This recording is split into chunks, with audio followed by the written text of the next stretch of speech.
toutes, Marocains et Marocaines, étrangers habitant le pays.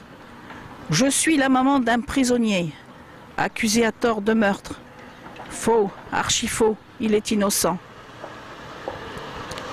Quand la personne est décédée, mon fils ne l'avait pas vu depuis 48 heures. Depuis 1 an, jugement et audience se multiplient. Renvoi sur renvoi. On n'arrive pas à juger. Pourquoi? Mon fils est l'objet d'une conspiration, d'un traquenard. Voilà. Il possède une société sur le Maroc et l'argent. Si l'enquête de la police et l'interrogatoire de la garde à vue avaient été faits correctement, tout prouvait son innocence et il ne serait jamais rentré en prison. Beaucoup de preuves positives ont été rejetées et même éliminées. Dans quel but? Peut-être à cause de la société. On n'arrive pas à interpréter l'autopsie, qui à elle seule rejette sa culpabilité. À cause de cela, j'ai vécu auprès de mes sœurs et frères musulmans. Je me suis rendu compte qu'il fallait que j'agisse aussi pour eux et non pas en égoïste.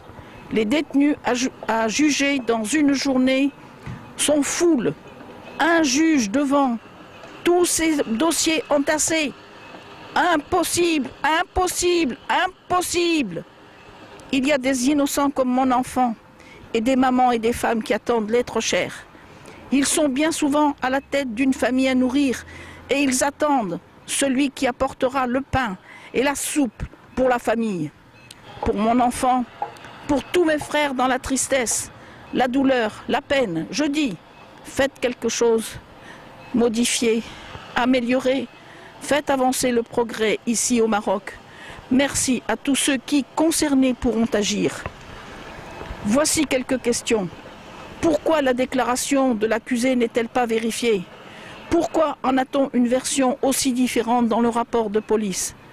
L'autopsie ne comporte pas une analyse de sang, d'alcoolémie, de transaminase, et c'était pourtant, et c'est une alcoolique. Ne serait-ce pas aussi une overdose? Rien n'est en rapport avec une paire de gifles. Où sont les témoins? Où sont les témoins? Partis dans la nature, ou soudoyés peut-être, je ne sais pas. Je ne sais pas, je suis sa maman. Je crie vers vous. Bientôt 1 an de prison et on commence seulement à convoquer les témoins. On commence seulement à convoquer les témoins.